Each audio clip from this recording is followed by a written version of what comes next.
Okay, what are those closing costs? Watch and learn and give me a call.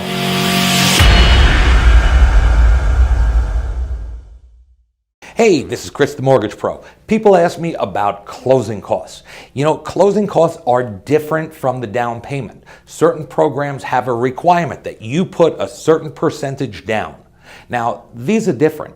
They are fees such as we have appraisal, we have a credit report, we have processing, we have underwriting. These fees, they're standard things. But then we have escrow fees. Now, the escrow company gets paid certain fees, and some of them might be a doc drawing fee. They might have a printing fee to print the documents. There's going to be a notary fee. They're going to have a loan tie-in fee. If there's a loan tied in with the transaction, they're going to add a couple of $100 on. We also have title. They have numerous fees. There's recording fees to record the loan with the county so that it's your house and we guarantee it. So all these fees together, they can add up to quite a sum of money. Now, on top of the fees, there are other costs. What are they? Well, depends on what month of the year, depends on how many months' taxes we need to get so that we put them in together in an impound account so your payment, you make one payment, includes your taxes and your insurance.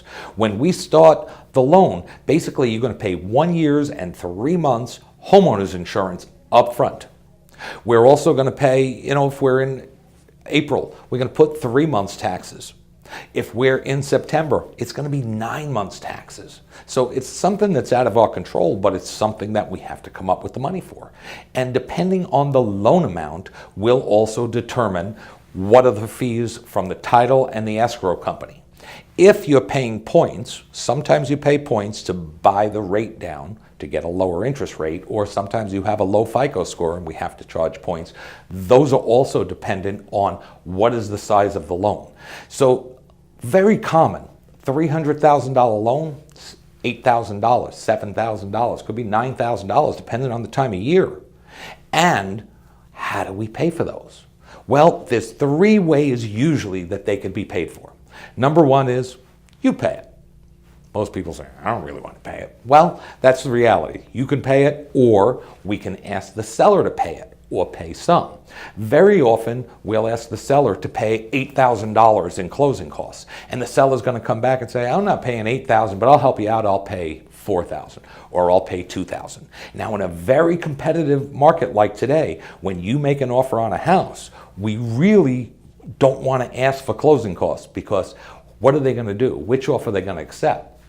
If you're offering $300,000, somebody else is offering $300,000, but you're asking for closing costs, they're going to get less. So like anybody else, they want the most money for their house. So when you buy, you got to consider that. Now, the third way to pay closing costs is if your credit is reasonably good, we can raise the interest rate up. And by doing that, we get what's called a lender credit. Example, if I raise on an FHA loan approximately 0.5% on the interest rate, I could usually get about 1.5% of the loan amount. So on a $300,000 loan, I raise the interest rate 0.5%, I have $4,500 to lower your closing costs with.